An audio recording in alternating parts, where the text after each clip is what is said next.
लाडकी बहीण योजना या योजनेच्या संदर्भात बघा प्रचंड लाभार्थ्यांनी विचारलेलं आहे की यावेळेस ज्या बजेटमध्ये म्हणजे आताच्या अर्थसंकल्पामध्ये जी तरतूद करण्यात आलेली आहे तर ती तरतूद अपुरी आहे, म्हणजे निधी जो आहे तर तो घटलेला आहे, कमी झालेला आहे 26%.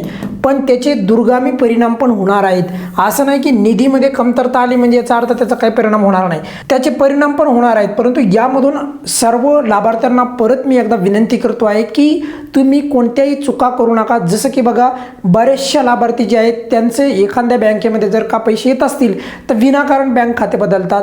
काही ठिकाणी जो काही बदल आहे तो गरजेचा नसतो तरी देखील अत्यावश्यक बदल नसताना देखील बदल करतात आणि त्यामुळे देखील लाभ बंद होतो. तर त्यामुळे सर्व लाभार्थ्यांना परत एकदा विनंती करीत आहे की कोणत्याही पात्र लाभार्थ्यांनी ज्यांना नियमित हप्ते मिळत आहेत अशा लाभार्थ्यांनी कोणत्याही अत्यावश्यक नसणाऱ्या त्याच्यामध्ये दुरुस्ती करणं टाळाव्यात, एवढीच तुम्हाला विनंती करीत आहे.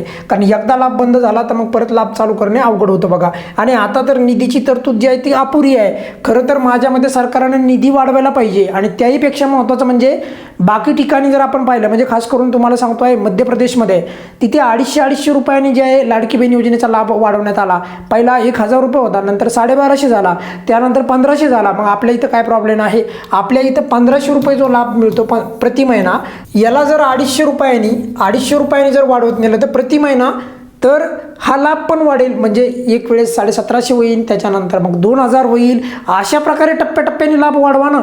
आणि असं न घडता फक्त काय होत आहे तर या योजनेच्या निधीमध्ये जे आहे घट होताना दिसत आहे. आता काही लाभार्थी म्हणतील की बघा सर काही ठिकाणी 21,000 करोड रुपये या निधीला 12 महिन्यासाठी या योजनेला निधी दिला असं येत आहे अपडेट.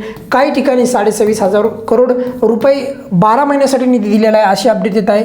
मग एवढेच पैसे असणार आहे का, याच्यामध्ये पुरवणी मागणी काही याच्यामध्ये ॲड होणार का, प्रचंड तुमचे प्रश्न असतील. सर्व प्रश्नांची तुम्हाला सांगतो अगदी आता याच्यामध्ये मी सर्व गणित मांडणार आणि याच्यातनं तुम्हाला काही सूचना पण आहेत तर त्याही मी तुम्हाला सांगणार की पुढे जे आहे तुम्ही जे काही दक्षता घ्यायची आहे जेणेकरून तुमचा लाभ बंद झाला नाही पाहिजे. परत तुम्ही असं म्हणू नका सर हे तुम्ही आम्हाला सांगितलंच नव्हतं. मी परत सांगतो आहे अत्यावश्यक असेल तरच बदल करायचा आहे, अन्यथा बदल टाळायचा आहे. कोणताही बदल करायची गरज नाही. जर खूपच गरजेचं असेल आणि त्याच्यामध्ये पण तुम्ही कमेंट्समध्ये विचारा, नक्की मी तुमच्या कमेंट्सला त्या रिप्लाय करेल. बघा तरतूद किती झाली बरं यावेळेच्या अर्थसंकल्पामध्ये एकदा ते सांगतो.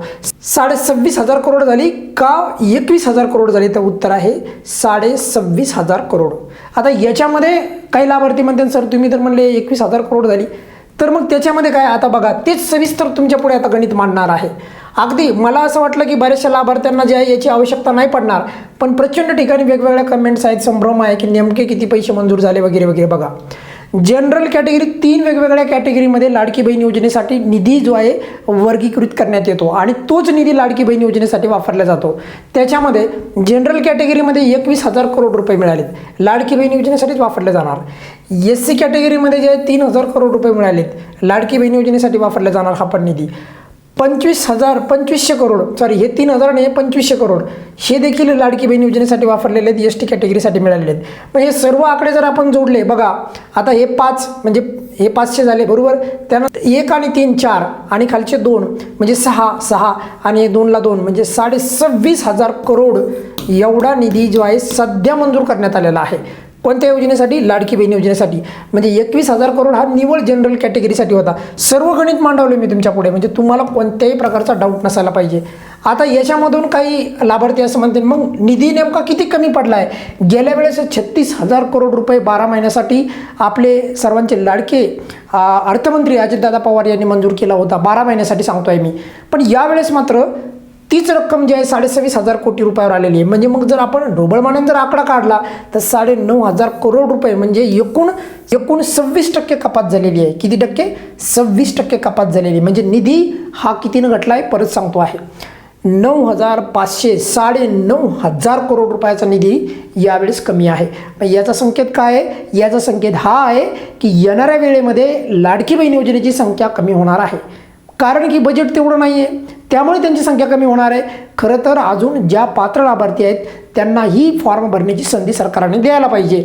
आणि बघा मागच्या वेळेस तुम्हाला इथे लिहिलं अगदी स्पष्टपणे, मागच्या वेळेस 36,000 करोड रुपयाचा निधी केला होता. आणि याच्यामध्ये एक महत्त्वाची गोष्ट सांगतो बघा, याच्यामध्ये झालं असं होतं की जे काही मागणी असतात पुरवणी मागणी, तर या पुरवणी मागणीमुळे 6K म्हणजे 6,000 करोड रुपये जो आहे परत निधी जो आहे याच्यामध्ये जोडला होता. म्हणजे जवळपास एक 40-42 पर्यंत तो आकडा परत गेला होता. पण यावेळेस पण या 26,500 करोड रुपयामध्ये आणखी पुरवणी मागणीद्वारे निधी जोडला जाईल, पण एवढ्या मोठ्या प्रमाणामध्ये नाही जेवढा मागच्या बजेटमध्ये होता त्याप्रमाणे. म्हणजे याच्यातनं एक संकेत क्लिअर कट आहे बघा की लाभार्थ्यांची संख्या बघा माझ्या मते इथून पुढे जे आहे बघा 1,80,00,000 दरम्यान येऊ शकते किंवा याच्या दरम्यान अशा प्रकारे बघा 1,80,00,000 एवढी लाभार्थ्यांची संख्या येणाऱ्या वेळेमध्ये होण्याची शक्यता नाकारता येत नाही. म्हणजे कमी अधिक जे आहे यापेक्षा खूपच खाली आकडा जाईल अशातला काही भाग नाही, कारण आणखी पुरवणी मागणीद्वारे परत त्याच्यामध्ये काही आणखी तरतूद होईल, परत त्याच्यात 5-6,000 करोड रुपये जोडले जातील. अशा सर्व जर का आपण त्या एकूण रकमेला 1,500 रुपयाने जर भागलं तर एवढा आकडा आपल्याला जवळपास येतो. त्यामुळे एवढी चिंता करायची जरी तुम्हाला गरज वाटत नसेल की सर 1,80,00,000 लाभार्थी आहेत त्याच्यामुळे आमचा पण त्याच्यामध्ये नाव राहील वगैरे, असं जर तुम्हाला वाटत असेल तर तसा जर तुम्हाला गैरसमज वाटत असेल तर तसं करू नका. तुम्ही चुकूनही कोणत्याही पद्धतीची अनावश्यक ते बदल करू नका. बऱ्याच ठिकाणी मी पाहतो आहे की बऱ्याचशा लाडक्या बहिणींना एखाद्या बँक खात्यामध्ये जर पैसे येत असतात तर ते बँक खातं बदलतात कारण नसताना. पण काही ठिकाणी डीबीटी इनॅक्टिव्ह होतं आणि त्यांना वाटतं की आमचा लाभ बंद झाला ते परत पाहत नाही, डीबीटी ॲक्टिव्ह करता येते. मग असे छोटे मोठे जे लाभ आहे, छोटे मोठे जे कारण आहेत ज्याच्यामुळे आपला लाभ बंद होतो, तर अशा लाभार्थ्यांना सर्वांना विनंती आहे की यावेळेस बजेटमधली जरी तरतूद कमी असली तरी आपण स्वतःहून काही अशा चुका करायच्या नाही जेणेकरून आपला लाभ बंद होईल. या व्हिडिओमध्ये आपण इथेच थांबूयात. बघा सर्व जे काही गणित आहे यावेळेच्या अर्थसंकल्पामधलं सर्व तुमच्या पुढे मांडलेलं आहे. किंवा तुम्हाला असं वाटत असेल की या योजनेच्या संदर्भात अजून या जे आपल्याला लाडकी बहीण योजनेसाठी जो निधी मंजूर झालेला आहे याच्याबद्दल काही संभ्रम आहे तर व्हिडिओच्या खाली कमेंट्समध्ये नक्की विचारू शकता. या व्हिडिओमध्ये आपण इथेच थांबूयात. धन्यवाद.